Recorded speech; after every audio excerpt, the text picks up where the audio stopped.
السلام علیکم ورحمۃ اللہ تعالی وبرکاتہ۔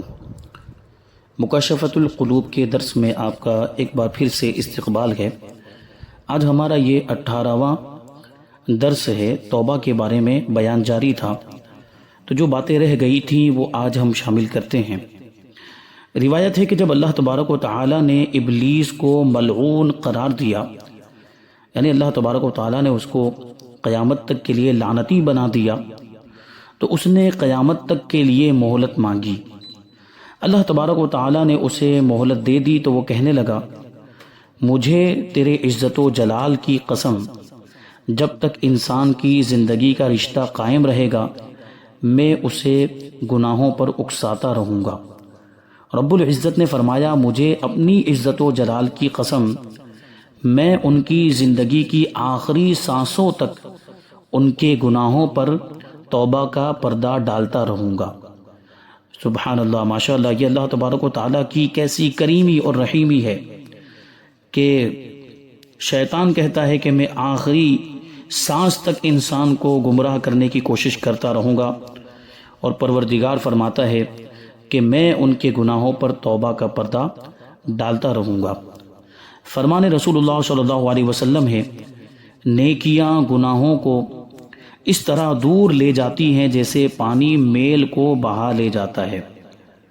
حضرت سعید ابن مسیب رضی اللہ تعالی عنہ سے مروی ہے کہ یہ آیت کریمہ فَإِنَّهُ كَانَ لِلْأَوَّابِينَ غَفُورًا ترجمہ ہے کہ بے شک وہ توبہ کرنے والوں کو بخشنے والا ہے۔ اس شخص کے بارے میں نازل ہوئی جو گناہ کرتا پھر توبہ کر لیتا، پھر گناہ کرتا اور پھر توبہ کر لیتا تھا۔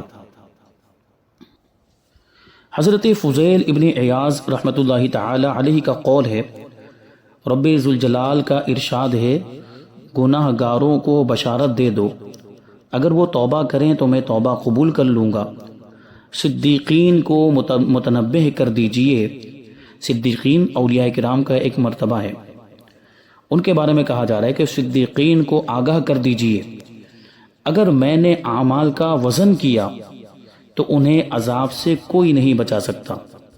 حضرت عبداللہ ابن عمر رضی اللہ تعالی عنہما کا ارشاد ہے، جو گناہوں کی یاد میں پشیماں ہو گیا، یعنی شرمندہ ہو گیا، اور اس کا دل خوف خدا سے کانپ گیا، اس کے گناہوں کو محو کر دیا جاتا ہے، یعنی مٹا دیا جاتا ہے۔ حضرت ابن مسعود رضی اللہ تعالی عنہ سے ایک شخص نے دریافت کیا، میں گناہ کر کے انتہائی شرمندہ ہوں، میرے لیے توبہ ہے؟ آپ نے منہ پھیر لیا۔ جب دوبارہ اس شخص کی طرف دیکھا تو آپ کی آنکھوں سے آنسو رواں تھے۔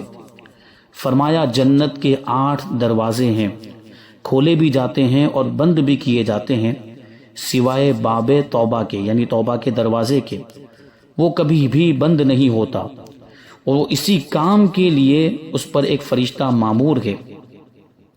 عمل کرتا رہ اور رب کی رحمت سے نا امید نہ ہو۔ روایت ہے کہ بنی اسرائیل میں سے ایک جوان شخص نے 20 سال متواتر یعنی مسلسل اللہ تبارک و تعالی کی عبادت کی، پھر 20 سال گناہوں میں بسر کیے۔ ایک مرتبہ آئینہ دیکھا تو اسے داڑھی میں بڑھاپے کے آثار نظر آئے۔ وہ بہت غمگین ہوا اور بارگاہ رب العزت میں گزارش کی، اے رب ذوالجلال، میں نے 20 سال تیری عبادت کی، پھر 20 سال گناہوں میں بسر کیے، اب اگر میں تیری طرف لوٹ آؤں تو مجھے قبول کر لے گا؟ اس نے ہاتف غیبی کی آواز سنی، وہ کہہ رہا تھا، تو نے ہم سے محبت کی، ہم نے تجھے محبوب بنایا، تو نے ہمیں چھوڑ دیا، ہم نے تمہیں چھوڑ دیا، تو نے گناہ کیے، ہم نے مہلت دی، اب اگر تو ہماری بارگاہ میں لوٹے گا تو ہم تجھے شرف قبولیت بخشیں گے۔ حضرت ابن عباس رضی اللہ تعالی عنہما سے مروی ہے کہ حضور صلی اللہ علیہ وسلم نے فرمایا، جب بندہ توبہ کرتا ہے اللہ تبارک و تعالی اس کی توبہ قبول کر لیتا ہے۔ محافظ فرشتے اس کے ماضی کے گناہوں کو بھول جاتے ہیں، یعنی گزرے ہوئے زمانے کے گناہوں کو حفاظت کرنے والے فرشتے یا اعمال لکھنے والے فرشتے بھول جاتے ہیں، اس کے اعضائے جسمانی اس کی خطاؤں کو بھول جاتے ہیں۔ زمین کا وہ ٹکڑا جس پر اس نے گناہ کیا ہے اور آسمان کا وہ حصہ جس کے نیچے اس نے گناہ کیا ہے، اس کے گناہوں کو بھول جاتے ہیں۔ جب وہ قیامت کے دن آئے گا تو اس کے گناہوں پر گواہی دینے والا کوئی نہیں ہوگا۔ حضرت علی کرم اللہ وجہہ الکریم سے مروی ہے، حضور پاک صلی اللہ علیہ وسلم نے فرمایا کہ مخلوق کی پیدائش سے 4000 برس پہلے عرش کے چاروں طرف لکھ دیا گیا تھا کہ وَإِنِّي لَغَفَّارٌ لِمَن تَابَ وَآمَنَ وَعَمِلَ صَالِحًا ثُمَّ اهْتَدَىٰ، جس نے توبہ کی اور ایمان لایا اور نیک عمل کیے میں اسے بخشنے والا ہوں۔ صغیرہ اور کبیرہ تمام گناہوں سے توبہ فرض عین ہے، یعنی ہر مسلمان پر ضروری اور لازم ہے، کیونکہ صغیرہ گناہوں پر اصرار انہیں کبیرہ گناہ بنا دیتا ہے، یعنی صغیرہ گناہ کی عادت بنا لینا، چھوٹے گناہوں کی عادت بنا لینا اور بار بار چھوٹے گناہ کرنا ان کو کبیرہ بنا دیتا ہے۔ فرمان الہی ہے والذین اذا فعلوا فاحشۃ او ظلموا، اور جب کہ وہ کوئی بے حیائی یا اپنی جانوں پر ظلم کرے تو اللہ تبارک و تعالیٰ سے استغفار کرتے ہیں اور اپنے گناہوں پر اصرار نہیں کرتے۔ یہ ایمان والوں کی ایک صفت بیان کی گئی ہے۔ توبہ نصوح یہ ہے کہ انسان ظاہر و باطن سے توبہ کرے اور آئندہ گناہ نہ کرنے کا عزم صمیم کرے، یعنی پکا ارادہ کرے۔ جو شخص ظاہری طور پر توبہ کرتا ہے اس کی مثال ایسے مردار کی ہے جس پر ریشم و کمخاب کی چادریں ڈال دی گئی ہوں۔ ریشم اور کمخاب یہ قیمتی کپڑے ہوتے ہیں، خوبصورت کپڑے ہوتے ہیں، تو مردار کے اوپر یہ قیمتی اور خوبصورت کپڑے ڈال دیے جائیں تو اوپر سے تو اچھا لگے گا لیکن اندر تو وہ مردار ہے۔ تو جو ظاہری طور پر توبہ کرتا ہے اس کا یہی حال ہے، اور لوگ اسے حیرت اور استعجاب سے دیکھ رہے ہوں جب وہ چادر ڈال دی گئی۔ جب اس سے چادریں ہٹا لی جائیں تو لوگ منہ پھیر کر چل دیں۔ اسی طرح لوگ عبادت ریائی کرنے والوں کو، یعنی دکھاوے کی عبادت کرنے والوں کو تعجب کی نگاہ سے دیکھتے رہتے ہیں، لیکن قیامت کا دن ہوگا تو اس کے فریب کا پردہ چاک کر دیا جائے گا اور فرشتے منہ پھیر کر چل دیں گے۔ چنانچہ رسول اکرم صلی اللہ علیہ وسلم نے ارشاد فرمایا، اللہ تبارک و تعالی تمہاری صورتوں کو نہیں دیکھتا بلکہ تمہارے دلوں کو دیکھتا ہے، دل کی کیفیت کو دیکھتا ہے کہ خشوع و خضوع کے ساتھ، خلوص و للہیت کے ساتھ عبادت بندہ کرتا ہے یا پھر ریاکاری کے طور پر دکھاوے کے لیے یا مشہور ہونے کے لیے عبادت کرتا ہے۔ حضرت عبداللہ ابن عباس رضی اللہ تعالی عنہما سے مروی ہے، قیامت کے دن بہت سے لوگ ایسے ہوں گے جو خود کو تائب یعنی توبہ کرنے والا سمجھ کر آئیں گے، مگر ان کی توبہ قبول نہیں ہوئی ہوگی، اس لیے کہ انہوں نے توبہ کے دروازے کو شرمندگی سے مستحکم نہیں کیا ہوگا۔ مطلب کیا ہے کہ توبہ میں شرمندگی اور ندامت بہت زیادہ ضروری، یہ اس کا رکن ہے۔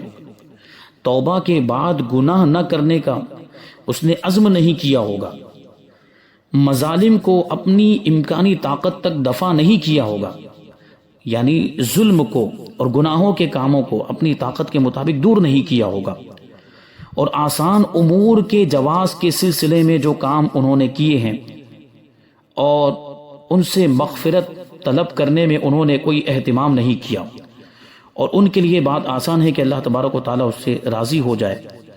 گناہوں کو بھول جانا بہت خطرناک بات ہے۔ ہر عقل مند کے لیے ضروری ہے کہ وہ اپنے نفس کا محاسبہ کرتا رہے اور اپنے گناہوں کو نہ بھولے۔ عربی کے اشعار ہیں، ان کا ترجمہ یہ ہے کہ اے گناہوں کو شمار کرنے والے مجرم، اپنے گناہوں کو مت بھول اور گزشتہ غلطیوں کو یاد کرتا رہے۔ موت سے پہلے اللہ تبارک و تعالیٰ کی طرف رجوع کر لے، یعنی توبہ کر لے، گناہوں سے رک جا اور غلطیوں کا اعتراف کر لے۔ فقیہ ابو اللیث سمرقندی رحمۃ اللہ تعالی علیہ سے مروی ہے، حضرت عمر رضی اللہ تعالی عنہ ایک مرتبہ حضور صلی اللہ علیہ وسلم کی خدمت میں روتے ہوئے حاضر ہوئے۔ آپ نے دریافت فرمایا کہ اے عمر کیوں روتے ہو؟ عرض کی حضور دروازے پر کھڑے ہوئے جوان کی گریہ و زاری نے میرا جگر جلا دیا ہے۔ یعنی ان کے دروازے پر کوئی نوجوان آیا ہوگا جو رو رہا تھا، اس کے رونے کی وجہ سے حضرت فاروق اعظم رضی اللہ تعالی عنہ بے چین ہو گئے۔ تو حضور پاک صلی اللہ علیہ وسلم نے فرمایا اسے اندر بلاؤ۔ جب جوان حاضر خدمت ہوا تو حضور صلی اللہ علیہ وسلم نے پوچھا اے جوان تم کس لیے رو رہے ہو؟ عرض کی حضور میں اپنے گناہوں کی کثرت اور رب ذوالجلال کی ناراضگی کے خوف سے رو رہا ہوں۔ آپ نے پوچھا کیا تو نے شرک کیا ہے؟ اس نے کہا نہیں یا رسول اللہ صلی اللہ تعالی علیہ وسلم۔ کیا تو نے کسی کو ناحق قتل کیا ہے؟ آپ نے اس سے دوبارہ پوچھا۔ اس نے عرض کیا نہیں یا رسول اللہ صلی اللہ تعالی علیہ وسلم۔ آپ نے ارشاد فرمایا اگر تیرے گناہ ساتوں آسمانوں زمینوں اور پہاڑوں کے برابر ہوں تب بھی اللہ تبارک و تعالی اپنی رحمت سے بخش دے گا۔ جوان بولا یا رسول اللہ میرا گناہ ان سے بھی بڑا ہے۔ آپ نے فرمایا تیرا گناہ بڑا ہے یا کرسی؟ عرض کی میرا گناہ۔ آپ نے فرمایا تیرا گناہ بڑا ہے یا عرش الہی؟ عرض کی میرا گناہ۔ آپ نے فرمایا تیرا گناہ بڑا ہے یا رب ذوالجلال؟ عرض کی رب ذوالجلال بہت عظیم ہے، اس سے تو کوئی چیز بڑی نہیں ہو سکتی، وہ سب سے بڑا ہے۔ حضور صلی اللہ علیہ وسلم نے فرمایا بلا شبہ جرم عظیم کو رب عظیم ہی معاف فرماتا ہے۔ پھر آپ نے فرمایا تم مجھے اپنے گناہ تو بتلاؤ۔ عرض کی حضور مجھے آپ کے سامنے عرض کرتے ہوئے شرم آتی ہے۔ آپ صلی اللہ علیہ وسلم نے فرمایا کوئی بات نہیں تم بتاؤ۔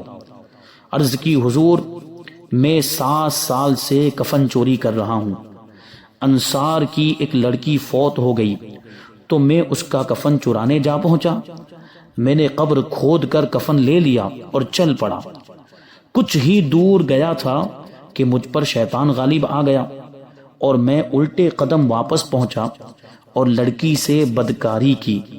میں گناہ کر کے ابھی چند ہی قدم چلا تھا کہ لڑکی کھڑی ہو گئی اور کہنے لگی اے جوان خدا تجھے غارت کرے برباد کرے، تجھے اس نگہبان کا خوف نہیں آیا جو ہر مظلوم کو ظالم سے اس کا حق دلاتا ہے؟ تو نے مجھے مردوں کی جماعت سے برہنہ کر دیا اور دربار خداوندی میں ناپاک کر دیا ہے۔ حضور صلی اللہ علیہ وسلم نے جب یہ سنا تو فرمایا دور ہو جا اے بدبخت، تو نار جہنم کا مستحق ہے، تو جہنم کی آگ کا حقدار ہے۔ جوان وہاں سے روتا ہوا اور اللہ تبارک و تعالی سے استغفار کرتا ہوا نکل گیا۔ جب اسے اسی حالت میں 40 دن گزر گئے تو اس نے آسمان کی طرف نگاہ کی اور کہا اے محمد و آدم و ابراہیم علیہم السلام کے رب، اگر تو نے میرے گناہ کو بخش دیا ہے تو حضور صلی اللہ علیہ وسلم اور آپ کے صحابہ کو مطلع فرما دے، وگرنہ آسمان سے آگ بھیج کر مجھے جلا دے اور جہنم کے عذاب سے بچا لے۔ اسی وقت حضرت جبرائیل علیہ السلام حضور صلی اللہ علیہ وسلم کی خدمت میں حاضر ہوئے اور کہا آپ کا رب آپ کو سلام کہتا ہے اور پوچھتا ہے کہ مخلوق کو تم نے پیدا کیا ہے؟ آپ نے فرمایا نہیں، بلکہ مجھے اور تمام مخلوق کو اللہ تبارک و تعالی نے پیدا کیا ہے اور اسی نے رزق دیا ہے۔ تب حضرت جبرائیل امین علیہ السلام نے کہا اللہ تبارک و تعالی فرماتا ہے میں نے جوان کی توبہ قبول کر لی ہے۔ بس حضور صلی اللہ علیہ وسلم نے جوان کو بلا کر اسے توبہ کی قبولیت کا مژدہ سنایا۔ حضرت موسیٰ علیہ السلام کے زمانے میں ایک شخص ایسا تھا جو اپنی توبہ پر کبھی قائم نہیں رہتا تھا، جب بھی وہ توبہ کرتا اسے توڑ دیتا، یہاں تک کہ اسے اس حال میں 20 سال گزر گئے۔ اللہ تبارک و تعالی نے حضرت موسیٰ علیہ السلام کی طرف وحی بھیجی میرے اس بندے سے کہہ دو میں تجھ سے سخت ناراض ہوں۔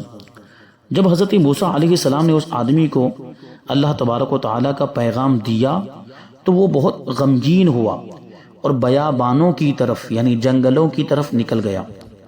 وہاں جا کر بارگاہ رب العزت میں عرض کی، اے رب ذوالجلال، تیری رحمت جاتی رہی یا میرے گناہوں نے تجھے دکھ دیا؟ تیری بخشش کے خزانے ختم ہو گئے یا بندوں پر تیری نگاہ کرم نہیں رہی؟ تیرے عفو و درگزر سے کون سا گناہ بڑا ہے؟ تو کریم ہے، میں بخیل ہوں، کیا میرا بخل تیرے کرم پر غالب آ گیا ہے؟ اگر تو نے اپنے بندوں کو اپنی رحمت سے محروم کر دیا تو وہ کس کے دروازے پر جائیں گے؟ اگر تو نے انہیں راندہ درگاہ کر دیا، یعنی اپنی بارگاہ سے ہانک دیا، تو وہ کہاں جائیں گے؟ اے رب قادر و قہار، اگر تیری بخشش جاتی رہی اور میرے لیے عذاب ہی رہ گیا ہے تو تمام گنہگاروں کا عذاب مجھے دے دے، میں ان پر اپنی جان قربان کرتا ہوں۔ اللہ تبارک و تعالی نے حضرت موسیٰ علیہ السلام سے فرمایا، جاؤ اور میرے بندے سے کہہ دو کہ تو نے میرے کمال قدرت اور عفو و درگزر کی حقیقت کو سمجھ لیا ہے۔ اگر تیرے گناہوں سے زمین پر ہو جائے، یعنی اگر تیرے گناہ اتنے زیادہ ہو جائیں کہ ان سے زمین بھر جائے، تب بھی میں بخش دوں گا۔ رسول کریم صلی اللہ علیہ وسلم کا ارشاد ہے کہ اللہ تبارک و تعالیٰ کو گنہگار توبہ کرنے والے کی آواز سے زیادہ محبوب اور کوئی آواز نہیں ہے۔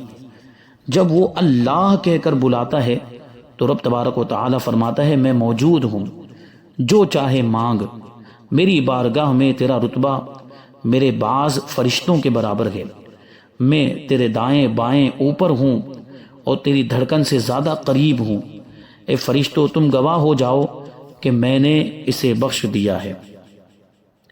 حضرت ذوالنون مصری رحمۃ اللہ تعالی علیہ نے کہا ہے، اللہ تبارک و تعالیٰ کے بہت سے ایسے بندے ہیں جنہوں نے خطاؤں کے پودے لگائے، انہیں توبہ کا پانی دیا اور حسرت و ندامت کا پھل کھایا، وہ دیوانگی کے بغیر دیوانے کہلائے اور بغیر کسی مشقت کے لذتیں حاصل کی۔ یہ لوگ اللہ اور اس کے رسول صلی اللہ علیہ وسلم کی معرفت رکھنے والے فصیح و بلیغ حضرات ہیں اور عدیم النظیر ہیں، یعنی ان کی مثال نہیں ملتی۔ انہوں نے محبت کے جام پیے اور مصیبتوں پر صبر کرنے کی دولت سے مالا مال ہوئے، پھر عالم ملکوت میں ان کے دل غمزدہ ہو گئے اور عالم جبروت کے حجابات کی سیر نے ان کے افکار کو جلا بخشی۔ انہوں نے ندامت کے خیموں میں بسیرا کیا، اپنی خطاؤں کے صحیفوں کو پڑھا اور گریہ و زاری میں مشغول ہو گئے، یہاں تک کہ وہ اپنی پرہیزگاری کی بدولت زہد کے اعلیٰ مراتب پر فائز ہوئے۔ انہوں نے ترک دنیا کی تلخی کو شیریں سمجھا اور سخت بستروں کو انتہائی نرم جانا، تا آ کے انہوں نے راہ نجات اور سلامتی کی بنیادوں کو پا لیا۔ ان کی ارواح کو بہشت کے باغوں میں جگہ ملی اور ابدی زندگی کے مستحق قرار پائے۔ انہوں نے آہ و بکا کی خندقوں کو پاٹ دیا اور خواہشات کی پلوں کو عبور کر گئے، یہاں تک کہ وہ علم کے ہمسائے ہوئے اور حکمت و دانائی کے تالاب سے سیراب ہوئے۔ وہ فہم و فراست کی کشتیوں میں سوار ہوئے۔ انہوں نے سلامتی کے دریا میں نجات کی دولت سے قلعے بنائے اور راحت کے باغات اور عزت و کرامت کے خزانوں کے مالک بن گئے۔ مطلب یہ ہے کہ جو شخص گناہ کرتا ہے پھر وہ گناہ سے توبہ کر لیتا ہے، اپنے گناہوں پر شرمندہ ہوتا ہے اور پھر اللہ تبارک و تعالیٰ کی بارگاہ میں روتا ہے، گڑ گڑاتا ہے، تو اللہ تبارک و تعالیٰ اسے بلند و بالا مقام عطا فرما دیتا ہے۔ بعض اوقات تو ایسا بھی ہوتا ہے کہ توبہ کی برکت سے اللہ تبارک و تعالیٰ ولایت کا مرتبہ بھی عطا فرما دیتا ہے۔ بہت سے اولیاء کرام کی زندگیوں میں ہمیں یہ چیز دیکھنے کو ملتی ہے کہ پہلے وہ گناہوں والی زندگی گزارتے تھے، پھر توبہ کی توفیق نصیب ہوئی، انہوں نے سچے دل سے توبہ کی تو اللہ تبارک و تعالیٰ نے ان کے گناہوں کو نیکیوں میں تبدیل کر دیا اور انہیں ولایت کا مقام عطا فرمایا۔ وہ اپنے زمانے کے اولیاء کرام کے سردار ہو گئے۔ تو یہ توبہ کی برکت ہے۔ تو انسان تو خطا کا پتلا ہے، گناہ ہو جاتے ہیں، غلطیاں ہو جاتی ہیں، خطائیں ہو جاتی ہیں، لیکن بہترین انسان وہ ہیں جو اپنے گناہوں سے توبہ کر لیتے ہیں۔ حضور پاک صلی اللہ علیہ وسلم کا ارشاد بھی ہے، کل بنی آدم خطاؤن، وخیر الخطائین التوابون، کہ ہر انسان سے خطا ہو جاتی ہے، ہر انسان گنہگار ہے، لیکن گنہگاروں میں بہتر وہ ہیں جو اپنے گناہوں سے توبہ کر لیتے ہیں۔ یعنی اللہ تبارک و تعالیٰ توبہ کرنے والے بندوں کو پسند فرماتا ہے۔ اس کا ارشاد ہے ان اللہ یحب التوابین، بے شک اللہ توبہ کرنے والوں کو پسند فرماتا ہے۔ تو ہم بھی گنہگار ہیں، ہمیں بھی اپنے گناہوں سے توبہ کرنی چاہیے، اللہ تبارک و تعالیٰ کی بارگاہ میں رونا چاہیے، گڑ گڑانا چاہیے، استغفار کرنا چاہیے، اور اللہ تبارک و تعالیٰ کی بارگاہ میں اپنے گناہوں کی معافی طلب کرنی چاہیے، تو انشاءاللہ تبارک و تعالیٰ اس کی برکتیں دیکھنے کو ملیں گی۔ یہاں پہ 17واں باب مکمل ہوا۔ آگے جو باب ہے وہ فضیلت رحم کے بارے میں ہے، تو انشاءاللہ تبارک و تعالیٰ اس باب کو ہم آئندہ درس میں شامل کریں گے۔ اللہ تبارک و تعالیٰ کی بارگاہ میں دعا ہے کہ جو کچھ بھی بیان ہوا اس پر ہم سب کو عمل کرنے کی توفیق عطا فرمائے۔ وما علینا الا البلاغ۔ السلام علیکم۔